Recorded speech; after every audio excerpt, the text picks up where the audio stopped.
నమస్కారం ETV news కు స్వాగతం ముఖ్యాంశాలు మండు టెండర్లో పింఛన్ల కోసం వృద్ధుల తంటాలు నెపం విపక్షంపైకి నెట్టేలా వైకాపాకు అధికారుల తోడ్పాటు మౌనం వహిస్తున్న ఎన్నికల సంఘం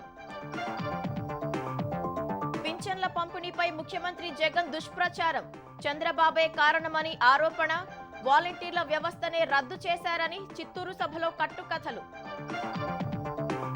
శవ రాజకీయం చేస్తున్నారని చంద్రబాబు ధ్వజం వృద్ధులను యాతనకు గురి చేస్తున్నారని ఆవేదన తామొచ్చాక ఇంటికే 4000 పింఛనిస్తామని హామీ ఎన్నికల ప్రచారంలో వైకాపా నాయకులకు సమస్యల సెగ ఎక్కడికక్కడ నిలదీస్తున్న ప్రజలు సమాధానం చెప్పలేక అధికార పార్టీ నేతల సతమతం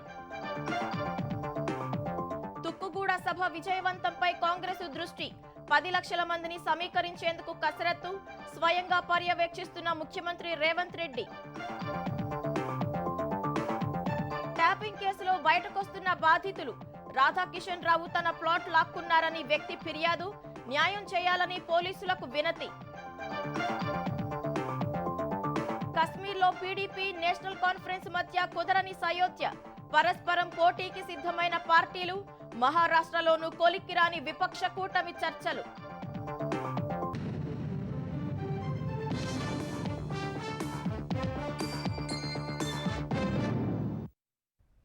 పండుటాకులపై ప్రభుత్వ అధికారులు పగబట్టారు మండుతున్న ఎండల్లో వృద్ధులను పింఛన్ల కోసం బలవంతంగా సచివాలయాలకు రప్పించారు సర్కారు కర్కశ నిర్ణయాలతో అభాగ్యులు ఆపసోపాలు పడ్డారు వైకాపా వికృత రాజకీయ క్రీడకు మద్దతుగా నిలిచిన ప్రభుత్వ యంత్రాంగం పింఛన్దారుల పాట్లను విపక్షాలపై నెట్టేసేందుకు సహకరిస్తోంది తెలుగుదేశం పార్టీ వల్లే ఈ పరిస్థితి వచ్చిందంటూ అధికార వైకాపా అపరిందలు వేస్తుంటే అందుకు అధికారులు తమ వంతు పాత్ర పోషిస్తున్నారు పింఛన్ల పంపిణీలో వైకాపా ఆడుతున్న వికృత రాజకీయ క్రీడలో ఉన్నతాధికారులు తమ వంతు పాత్ర సమర్థంగా పోషించారు వృద్ధులు మండుటెండల్లో పింఛను కోసం పడిగాపులు కాచేలా చేశారు వారు ఇబ్బందులు పడుతుంటే నెపాన్ని విపక్షాలపై నెట్టేసేందుకు అధికార పార్టీ పన్నిన కుట్రను విజయవంతంగా అమలు చేసేందుకు ఉన్నతాధికారులు తోడ్పడ్డారు తలుచుకుంటే లబ్ధిదారుల ఇళ్లకే వెళ్లి 1-2 రోజుల్లోనే మొత్తం పింఛన్లను పంపిణీ చేసేంత విస్తృత ప్రభుత్వ యంత్రాంగం ఉన్నప్పటికీ ఆ దిశగా అడుగు వేయలేదు వృద్ధులు దివ్యాంగులు సహా వివిధ కేటగిరీల పింఛనుదారుల్ని సచివాలయాల వద్దకు రప్పించారు వారికి కష్టనష్టాలు పెట్టి మానవత్వం లేకుండా వ్యవహరించారు ఇదే అదనుగా చెలరేగిన అధికార పార్టీ నాయకులు తెలుగుదేశంపై తీవ్ర ఆరోపణలు చేశారు జనసేన అధినేత పవన్ కళ్యాణ్ పై కక్షగట్టిన జగన్ ప్రభుత్వం ఆయన నటించిన భీమ్లా నాయక్ సినిమా టికెట్ ధరలు పెంచుకోవడానికి అనుమతించలేదు సరికదా థియేటర్ల యాజమాన్యాలు ఎక్కడ ధరలు పెంచేస్తాయోనని రెవెన్యూ అధికారులతో నిఘా పెట్టించింది వారికి థియేటర్ల వద్ద డ్యూటీలు వేసింది దేశంలో ఎక్కడా చూడనట్లు మద్యం దుకాణాల వద్ద ప్రభుత్వ ఉపాధ్యాయులకు డ్యూటీలు వేసిన ఘనత వైకాపా ప్రభుత్వానికే దక్కుతుంది ప్రభుత్వ పెద్దలు తానా అంటే తందానా అనే ఉన్నతాధికారులు వారికి అవసరమైనప్పుడు ఉద్యోగుల్ని ఎలాంటి పనులకైనా వాడేస్తారు అభాగ్యులకు పింఛన్లు ఇచ్చేందుకు మాత్రం సరిపడా ఉద్యోగులు లేరని చెబుతున్నారు 1.27 లక్షల మంది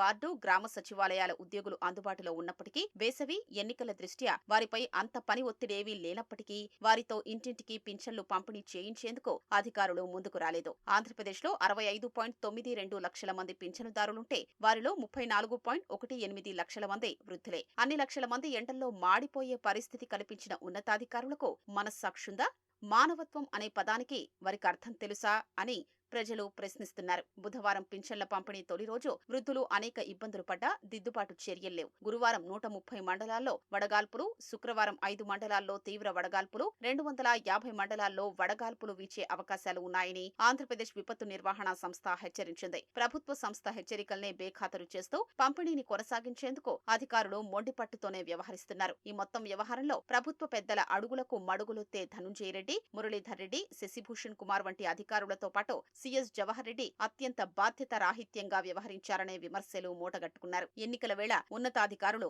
ఒక పార్టీకి కొమ్ము కాస్తుంటే తక్షణ చర్యలు తీసుకోవాల్సిన ఎన్నికల సంఘం చేష్టలుడికి చూస్తుండడమేంటి అధికారంలో ఉన్న పార్టీ ఉద్దేశపూర్వకంగా కుట్ర చేసి విపక్షాలపై బొరద జల్లుతుంటే ఎందుకు జోక్యం చేసుకోవటం లేదు వారిపై ఎందుకు చర్యలు తీసుకోవడం లేదు ఇళ్ల వద్దే పింఛన్ల పంపిణీ చేసేలా సీఎస్కు ఎందుకు ఆదేశాలు ఇవ్వడం లేదు అన్న ప్రశ్నలు వివిధ వర్గాల నుంచి వినిపిస్తున్నాయి ఇదంతా ఓటర్లను ప్రభావితం చెయ్యడమేనని ఎన్నికల సంఘం తక్షణం స్పందించారనే డిమాండ్లు వినిపిస్తున్నాయి లేకపోతే రాబోయే 40 రోజుల్లో మరిన్ని అరాచకాలు చూడాల్సి వస్తుందన్న ఆందోళన వ్యక్తమవుతోంది వృద్ధులు అసహాయులకు పింఛను పంపిణీలో ప్రభుత్వ చేతగానితనాన్ని ముఖ్యమంత్రి జగన్ ఏకంగా విపక్షాలపైకి నెట్టేశారు.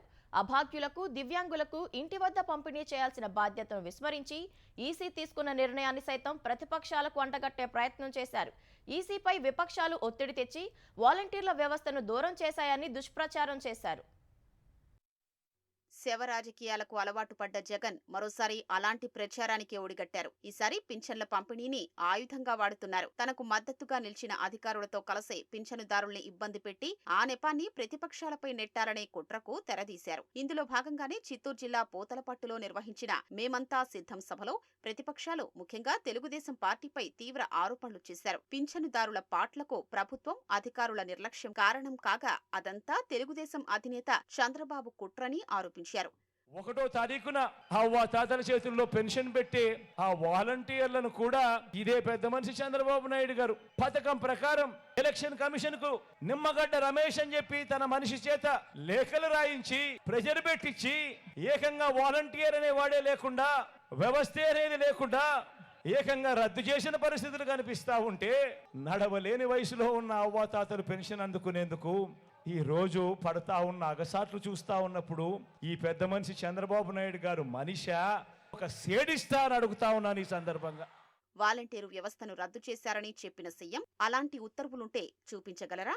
వాలంటీర్లను నగదు పంపిణీకి దూరంగా ఉంచాలని మాత్రమే కేంద్ర ఎన్నికల సంఘం ఆదేశించింది.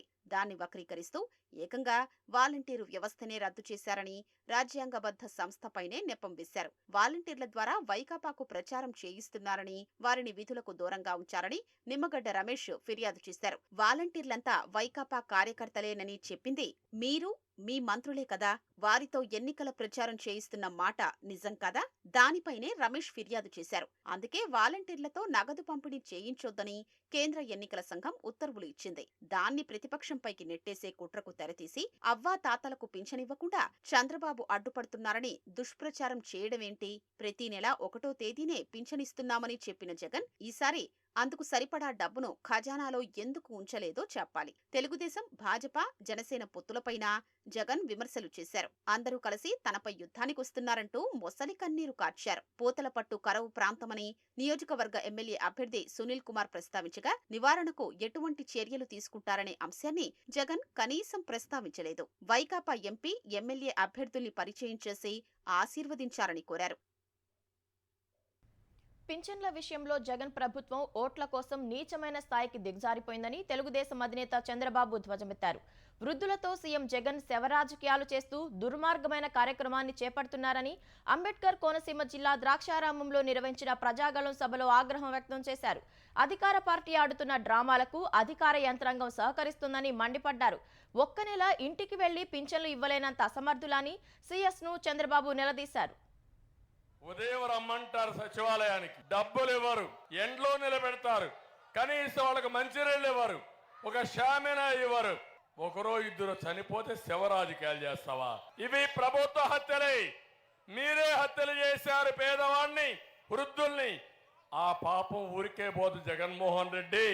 అందరి చెవుల్లో పూలు పెట్టాలనుకుంటున్నావు కానీ అందరూ కలిసి నీ చెవులో పూలు పెట్టి శాశ్వతంగా రాజకీయ సమాధి చేసే రోజు దగ్గరలోనే ఉంది. ఆ సూపర్ 6 అసాధ్యం అంటావు, అది అసాధ్యాన్ని సుసాధ్యం చేయడమే తెలుగుదేశం పార్టీ గొప్పతనం. మళ్ళీ చెప్తున్నా, సంపద సృష్టిస్తా, ఆదాయం పెంచుతా, పెంచిన ఆదాయం ఈ పేదవాళ్లకు పంచుతానని చెప్పి నేను మీకు తెలియజేస్తున్నా. వేసవి తీవ్రత దృష్ట్యా పింఛను పంపిణీ కార్యక్రమం ఉదయం 7 గంటల నుంచే ప్రారంభించాలని ఆంధ్రప్రదేశ్ పంచాయతీరాజ్ శాఖ ముఖ్య కార్యదర్శి శశిభూషణ్ కుమార్ ఆదేశించారు. గ్రామ, వార్డు సచివాలయాల్లోనే పెన్షన్ పంపిణీ చేయాలని అన్ని జిల్లాల కలెక్టర్లకు సూచించారు. ఆంధ్రప్రదేశ్లో 65.69 లక్షల మంది లబ్ధిదారుల కోసం 1,951 కోట్ల 69 లక్షల రూపాయలను ప్రభుత్వం విడుదల చేసింది. నిన్న ఒక్కరోజే 25.66 లక్షల మంది లబ్ధిదారులకు పెన్షన్లు పంపిణీ చేసినట్లు శశిభూషణ్ కుమార్ వెల్లడించారు. అనారోగ్యంతో ఉన్నవారికి, వృద్ధులు, వికలాంగులకు తప్పనిసరిగా ఇంటి వద్దే పింఛన్లు ఇవ్వాలని కలెక్టర్లకు సూచించారు. దేశ ముఖ చిత్రాన్ని మార్చే పార్లమెంటు ఎన్నికల ప్రచారానికి తెలంగాణ గడ్డ నుంచే కాంగ్రెస్ జంగ్ సైరన్ మోగనుంది. తెలంగాణ అసెంబ్లీ ఎన్నికలకు 6 గ్యారెంటీలను ప్రకటించిన వేదిక నుంచే జాతీయ స్థాయిలో 5 గ్యారెంటీల ప్రకటనకు కాంగ్రెస్ సిద్ధమైంది. జాతీయ అధ్యక్షుడు ఖర్గే, కాంగ్రెస్ అగ్రనేతలు రాహుల్ గాంధీ, ప్రియాంక గాంధీ హాజరవుతున్న తుక్కుగూడ సభను తెలంగాణ కాంగ్రెస్ నాయకత్వం ప్రతిష్టాత్మకంగా తీసుకుంది. ఈ నెల 6న జరగనున్న సభకు 10 లక్షల మందిని తరలించాలని భావిస్తోంది. 1,00,000 మందికి పైగా మహిళలు సభకు హాజరయ్యేట్లు చూసేందుకు 2 మహిళా మంత్రులు, మరో 2 మహిళా నాయకులకు సీఎం రేవంత్ రెడ్డి బాధ్యత అప్పగించారు. సభకు వచ్చే మహిళలను ముందు వరుసలో కూర్చునేలా గ్యాలరీ ఏర్పాట్లు చేస్తున్నారు. వివిధ ప్రాంతాల నుంచి వచ్చే ప్రజలకు, శ్రేణులకు ఎలాంటి ఇబ్బంది లేకుండా సౌకర్యాలు కల్పించాలని సీఎం ఆదేశించారు. వేసవి కావడంతో మజ్జిగ, మంచినీళ్లు లాంటివి అందుబాటులో ఉంచాలని సూచించారు. పార్టీ మారిన చట్టసభ సభ్యుల విషయంలో గట్టిగా పోరాటం చేయాలని భారస నిర్ణయించింది. చట్టపరంగా అనర్హత వేటు పడేలా చూడడం ద్వారా ఇతర శాసనసభ్యులు పార్టీని వీడకుండా కట్టడి చేయవచ్చని ఆలోచిస్తోంది. 2 ఎమ్మెల్యేలు పార్టీని వీడగా దానం నాగేందర్పై ఇప్పటికే అనర్హత పిటిషన్ దాఖలు చేసిన గులాబీ దళం కడియం శ్రీహరిపై 1-2 రోజుల్లో ఫిర్యాదు చేయనుంది. 2 ఎమ్మెల్సీలపై ఇప్పటికే మండలి చైర్మన్ కు ఫిర్యాదు చేసింది. కాంగ్రెస్ లో చేరిన రాజ్యసభ సభ్యుడు కేశవరావు అవసరమైతే సభ్యత్వానికి రాజీనామా చేస్తానని ప్రకటించినందున కొంత సమయం తర్వాత నిర్ణయం తీసుకునే అవకాశం ఉందని సమాచారం. అనర్హత పిటిషన్లను 3 నెలల్లోగా తేల్చాలని సుప్రీంకోర్టు తీర్పు ఉందని భారాస చెబుతోంది. దానం నాగేందర్ వ్యవహారంలో సభాపతి స్పందన కోసం ఆదివారం వరకు ఎదురు చూస్తామని, ఆ తర్వాత న్యాయస్థానాన్ని ఆశ్రయిస్తామని భారాస కార్యనిర్వాహక అధ్యక్షుడు కేటీఆర్ తెలిపారు. గారికి కూడా ఈ ఆదివారం దాకా సమయం ఇస్తున్నాం. తేల్చకపోతే ఖచ్చితంగా హైకోర్టుకు పోతాం, తప్పకుండా అవసరమైతే సుప్రీంకోర్టు దాకా పోతాం. ఎందుకంటే ఇది కోర్టు తీర్పు, మాది కాదు. 1000% దానం నాగేందర్ గారు, అదేవిధంగా కడియం శ్రీహరి గారు 2 పదవులు ఊస్ట్ అవుతాయి. తప్పకుండా ఇద్దరి కూడా జరుగుతుంది. ఇంకెవరో కండువా వేసుకుంటారో వాళ్ళందరిది కూడా జరుగుతుంది. తప్పకుండా మీకు 1000% గన్పూర్లో వస్తుంది. ఖైరతాబాద్ లో కూడా ఉప ఎన్నిక ఖాయం. మందకృష్ణ గారు చాలా బాగా అడిగారు, వారికి నా అభినందనలు. రేవంత్ రెడ్డి గారు మీరే చెప్పారు కదా, మరి రాజీనామా చేయకుండా పార్టీ మారితే రాళ్లతో కొట్టండి అని. మరి నువ్వే చేర్చుకుంటున్నావు, ఇవాళ ఎవరిని కొట్టాలా? రాళ్లతో నిన్ను కొట్టాలనా, కడియం శ్రీహరిని కొట్టాలనా అని మందకృష్ణ గారు అడిగి నేను అనలా. మరి రేవంత్ రెడ్డి గారు సమాధానం చెప్పాలి. కేంద్ర ప్రభుత్వం బ్యాంకులు, రైల్వే, టెలికాం రంగాలను ప్రైవేట్ పరం చేయడం లేదని, వాటిని ఆధునీకరించే ప్రయత్నం చేస్తోందని భాజపా తెలంగాణ అధ్యక్షుడు కిషన్ రెడ్డి స్పష్టం చేశారు. సీనియర్ నేత లక్ష్మణ్తో కలిసి హైదరాబాద్లోని భాజపా కార్యాలయంలో సంఘటిత, అసంఘటిత కార్మికులతో కిషన్ రెడ్డి సమావేశమయ్యారు. కరోనా విపత్కర సమయంలో ప్రతి వ్యక్తికి ఉచిత బియ్యం అందించామన్న ఆయన వచ్చే 5 ఏళ్లు కూడా ఉచిత బియ్యాన్ని పంపిణీ చేస్తామన్నారు. ప్రజా సమస్యలు తెలుసుకోవడానికే సమావేశం ఏర్పాటు చేశామన్నారు. భాజపా ఎన్నికల ప్రణాళికకు సూచనలు, సలహాలు ఇవ్వాలని కిషన్ రెడ్డి కోరారు. కార్మికుల సంక్షేమం కోసం ఈరోజు భారత ప్రభుత్వం చాలా చర్యలు తీసుకుంటుంది. ఈరోజు ముఖ్యంగా ఉద్యోగ భద్రత అనేది అవసరం. అనేక కోట్లాది మందికి నూతన ఉద్యోగాలు లభిస్తా ఉన్నాయి. ఆర్థిక వ్యవస్థ బాగలేకపోతే చట్టాలు చేసి కూడా లాభం లేదు. ఎంత కఠినమైన చట్టాలు చేసినా అసలు ఉద్యోగం లేకపోతే చట్టాలు ఏం చేస్తే పని చేస్తాను. నిరుద్యోగ యువతకు ఉపాధి లభించాలి. దానికోసము కేంద్ర ప్రభుత్వం తీసుకున్నటువంటి అనేక ఆర్థిక విధానాల కారణంగా ఈరోజు దేశ ఆర్థిక వ్యవస్థ ప్రపంచంలోని ఒక పటిష్ట వ్యవస్థగా ఉంది. శాంతియుతంగా సార్వత్రిక ఎన్నికల నిర్వహణకు అన్ని చర్యలు తీసుకోవాలని కేంద్ర ప్రధాన ఎన్నికల కమిషనర్ రాజీవ్ కుమార్ ఆదేశించారు. ఎన్నికల నిర్వహణపై అన్ని రాష్ట్రాల సీఎస్లు, ఎన్నికల ప్రధాన అధికారులు, డీజీపీలతో సీఈసీ వీడియో కాన్ఫరెన్స్ నిర్వహించారు. అక్రమ మద్యం, నగదు, డ్రగ్స్, ఆయుధాలు, ఉచిత వస్తు పంపిణీ అరికట్టాలని సీఈసీ సూచించారు. అంతర్రాష్ట్ర, అంతర్జాతీయ సరిహద్దుల్లో నిరంతరం నిఘా ఉండాలని స్పష్టం చేశారు. కొన్ని రాష్ట్రాల్లో సాగవుతున్న గంజాయి పొరుగు రాష్ట్రాలకు సరఫరా అవుతోందని హెచ్చరించారు. బోగస్ ఓట్లు పడకుండా 48 గంటల ముందే సరిహద్దు ప్రాంతాలను మూసివేయాలని పోలీసులను ఆదేశించారు. రౌడీ షీటర్లు, నేరగాళ్లను అదుపులోకి తీసుకునేలా నాన్ బెయిలబుల్ వారెంట్లు అమలు చేయాలన్నారు. నగదు రవాణాపై ప్రత్యేక దృష్టి పెట్టాలని సీఈసీ రాజీవ్ కుమార్ కోరారు. తెలంగాణలో శాంతి భద్రతలు పూర్తిగా అదుపులో ఉన్నాయని సీఈసీకి తెలంగాణ సీఎస్ శాంతికుమారి వివరించారు. వామపక్ష తీవ్రవాద ప్రభావిత జిల్లాలపై ఛత్తీస్గఢ్ సమన్వయంతో ప్రత్యేక దృష్టి సారించినట్లు ఆమె తెలిపారు. ఎన్నికల ప్రచారానికి వెళ్తున్న వైకాపా నేతలను సమస్యలపై ప్రజలు నిలదీస్తున్నారు. కృష్ణా జిల్లా గుడివాడలో మాజీ మంత్రి కొడాలి నాని ముందు సమస్యల చిట్టా విప్పారు. 5 నెలలుగా తాగునీరు రావట్లేదని, ఎన్నిసార్లు చెప్పినా పట్టించుకోవట్లేదని నిలదీశారు. ఇళ్ల పట్టాలు ఎప్పుడు ఇస్తారని మహిళలు ప్రశ్నించగా ఇప్పిస్తామంటూ కొడాలి నాని నచ్చజెప్పే ప్రయత్నం చేశారు. తాడేపల్లిలోని అపర్ణ అపార్ట్మెంట్స్ లో ప్రచారం చేసిన ఎమ్మెల్యే ఆళ్ల రామకృష్ణారెడ్డి వైకాపా అభ్యర్థి మురుగుడు లావణ్యను సొంత పార్టీ నేతలే నిలదీశారు.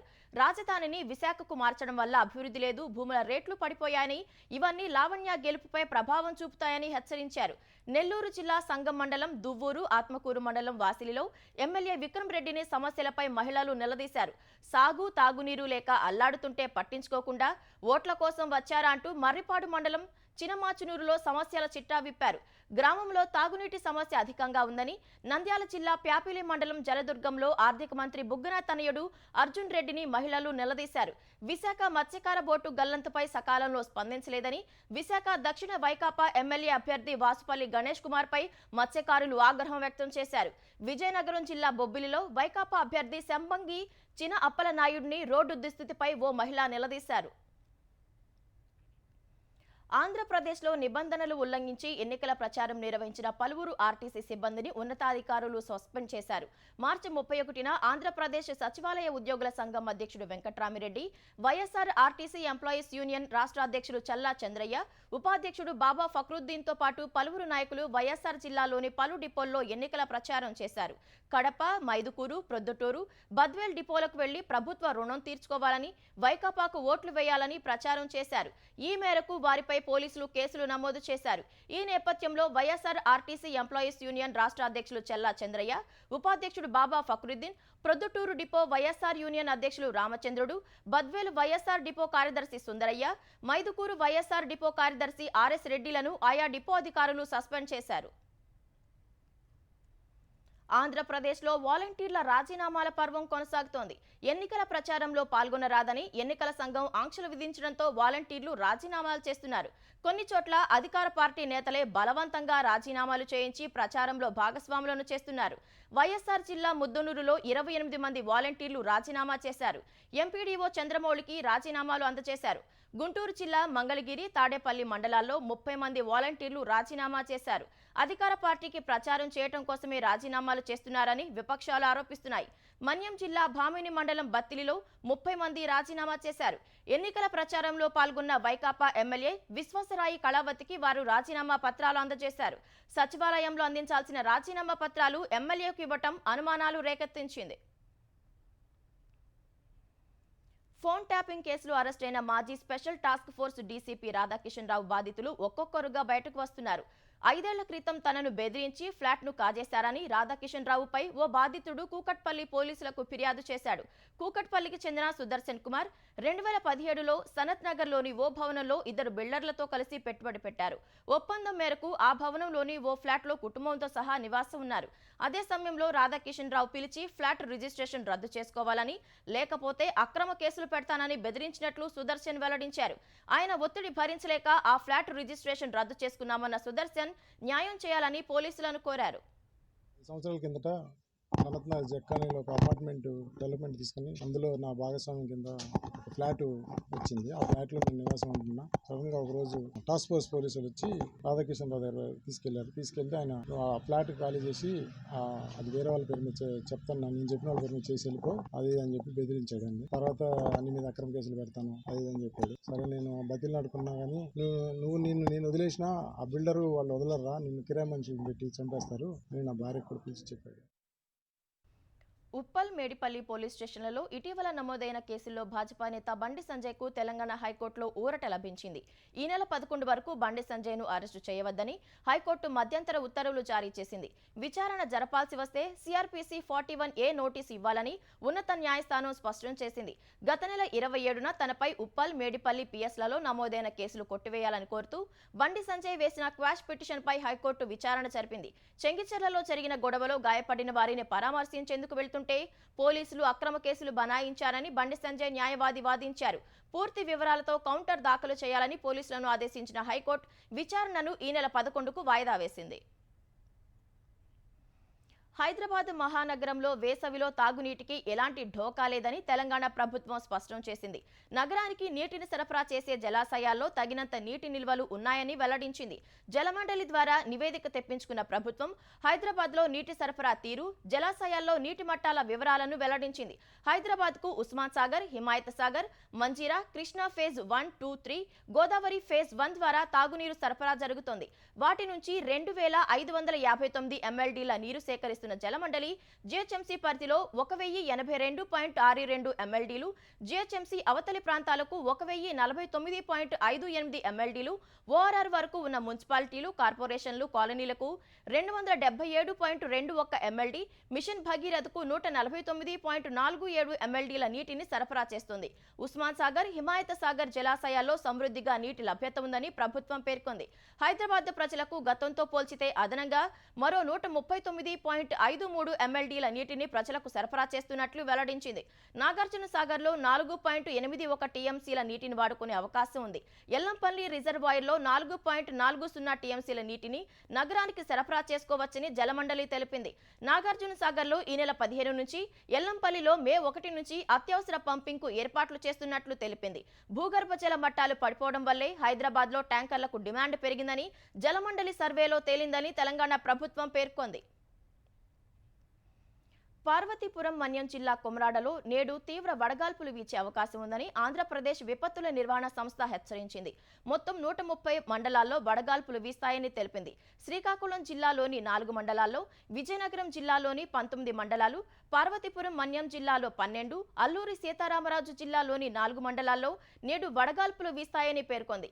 అనకాపల్లి జిల్లాలోని 13 మండలాలు, కాకినాడ 9, తూర్పుగోదావరి 3, కృష్ణాలో 1, ఎన్టీఆర్ 14, గుంటూరు 5, పల్నాడులోని 6 జిల్లాల్లో వేడి గాలులు తీవ్రత ఉంటుందని వివరించింది. నంద్యాల జిల్లాలోని 19 మండలాల్లో, అనంతపురం జిల్లాలో 1, వైఎస్ఆర్ జిల్లాలోని 20 మండలాల్లో వడగాల్పులు వీచే అవకాశం ఉందని ఏపీ విపత్తుల నిర్వహణ సంస్థ పేర్కొంది. లోక్సభ ఎన్నికల్లో జమ్మూ కాశ్మీర్లోని 3 లోక్సభ స్థానాల్లో ఇండియా కూటమిలోని peoples democratic party, national conference పార్టీలు పరస్పరం తలపడనున్నాయి. ఇండియా కూటమి సీట్ల సర్దుబాటులో భాగంగా కశ్మీర్ లోయలోని 5 స్థానాల్లో 2 కాంగ్రెస్కు కేటాయించగా మిగిలిన 3 ఎన్సీ, పీడీపీ పార్టీలు బరిలోకి దిగనున్నాయి. ఎన్నికల్లో పోటీ చేయడం, అభ్యర్థులను నిలబెట్టడం తప్ప ఎన్సీ తమకు ఏ అవకాశం ఇవ్వలేదని పీడీపీ నేత మెహబూబా ముఫ్తీ ఆరోపించారు. సీట్ల సర్దుబాటుపై కాంగ్రెస్ పార్టీతో చర్చలు జరిపినప్పుడు కూడా ఆ 3 లోక్సభ స్థానాల్లో మళ్లీ తామే పోటీ చేస్తామని చెప్పినట్లు ఎన్సీ ఉపాధ్యక్షుడు ఒమర్ అబ్దుల్లా స్పష్టం చేశారు. ఈ 2 పార్టీల మధ్య సయోధ్య కుదర్చడానికి సాయశక్తులా ప్రయత్నించినట్లు కాంగ్రెస్ జమ్మూ కాశ్మీర్ ఇన్ఛార్జ్ భరత్ సింగ్ సోలంకి వెల్లడించారు. ప్రజల మద్దతుతో వచ్చే ఎన్నికల్లో జమ్మూ కాశ్మీర్లో భాజపాను లేకుండా చేస్తామని ధీమా వ్యక్తం చేశారు. వచ్చే ఎన్నికల్లో మహారాష్ట్రలోని మిగిలిన లోక్సభ సీట్ల సర్దుబాటుపై మహావికాస్ అఘాడీ బుధవారం ఏర్పాటు చేసిన సమావేశం అసంపూర్తిగా ముగిసింది. ఎన్సీపీ నేత శరద్ పవార్ నివాసంలో జరిగిన ఈ భేటీ ఎలాంటి ఫలితాలను ఇవ్వలేదని ఆయన వెల్లడించారు. ముంబైలోని సంగ్లీ, భీవండి లోక్సభ స్థానాల్లో పోటీకి బలంగా ప్రయత్నించినట్లు సమావేశం తర్వాత కాంగ్రెస్ మహారాష్ట్ర అధ్యక్షుడు నానా పటోలే తెలిపారు. కాంగ్రెస్ అధిష్టానంతో చర్చలు జరుపుతున్నామన్న ఆయన గురువారం సీట్ల సర్దుబాటు కొలిక్కి వచ్చే అవకాశం ఉన్నట్లు వివరించారు. భారతీయ జనతా పార్టీకి గట్టి బదులివ్వాల్సిన సమయం వచ్చిందని ఆమ్ ఆద్మీ ఎంపీ సంజయ్ సింగ్ పార్టీ కార్యకర్తలకు పిలుపునిచ్చారు. ఢిల్లీ మద్యం కేసులో సుప్రీంకోర్టు బెయిల్ ఇవ్వడంతో 6 నెలల తర్వాత ఆయన తీహాడు జైలు నుంచి విడుదలయ్యారు. తొలుత సీఎం కేజ్రీవాల్ ఇంటికి వెళ్లిన ఆయన సునీత కేజ్రీవాల్తో సమావేశమయ్యారు. తర్వాత పార్టీ ప్రధాన కార్యాలయానికి చేరుకున్న సంజయ్ సింగ్ కు ఆమ్ ఆద్మీ శ్రేణులు ఘన స్వాగతం పలికాయి. ఆప్ భయపడదన్న సంజయ్ సింగ్ ఢిల్లీలోని 2 కోట్ల మంది ప్రజలకు సౌకర్యాలు కల్పించాలని అనుకున్నందుకే ముఖ్యమంత్రి కేజ్రీవాల్, మనీష్ సిసోడియా, సత్యేంద్ర జైన్ జైలులో ఉన్నారని చెప్పారు. 3 నాయకులు జైలులో ఉన్నందున ఆమ్ ఆద్మీ పోరాటం కొనసాగుతుందన్నారు. ఢిల్లీ ప్రజలకు ఇస్తున్న ఉచిత విద్యుత్, నీరు ఆపేందుకు కేజ్రీవాల్ రాజీనామా చేయాలని భాజపా కోరుకుంటోందని ఆయన ఆరోపించారు. దేశంలోని వివిధ ప్రాంతాలకు చెందిన అవినీతి నాయకులందరినీ భాజపా తన పార్టీలో చేర్చుకుంటోందని ఆయన విమర్శించారు. ఇది సంబరాలు చేసుకునే సమయం కాదన్న సంజయ్ సింగ్ కష్టపడాల్సిన సమయమని కార్యకర్తలను కోరారు. జైలులో ఉన్న నాయకులు త్వరలో బయటకు వస్తారని విశ్వాసం వ్యక్తం చేశారు. సునీత కేజ్రీవాల్ కళ్లల్లో నీళ్లు చూశానన్న సంజయ్ సింగ్ ఢిల్లీలోని 2 కోట్ల మంది ప్రజలు ఈ కన్నీళ్లకు భాజపాకు తగిన సమాధానం చెబుతారని విశ్వాసం వ్యక్తం చేశారు. మనీష్ సిసోడియా, సత్యేంద్ర జైన్ కుటుంబ సభ్యులతోనూ సమావేశం కానున్నట్లు సంజయ్ వెల్లడించారు.